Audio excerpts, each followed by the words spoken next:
দেশটা একটা লুটের জায়গা। যে যেভাবে পারতেছে লুট করতেছে।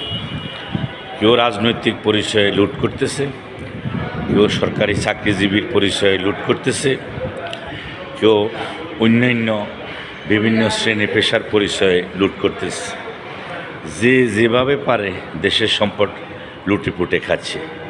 দেশের সম্পদ লুটেপুটে খাচ্ছে, এর কোনো জবাবদিহিতাও নাই এবং এ ব্যাপারে কোনো কর্তৃপক্ষও নাই, দেশের কোনো মা বাপও নাই।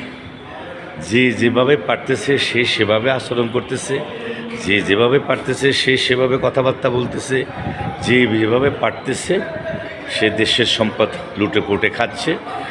এই ব্যাপারে কারো কোনো জবাবদিহিতাও নাই, দায়বদ্ধতাও নাই। এভাবে একটা দেশ চলতে পারে না। মনে হয় দেশটা একটা লুটের মাল। যে যেভাবে পারতেছে সে সেভাবে লুটেপুটে খাচ্ছে।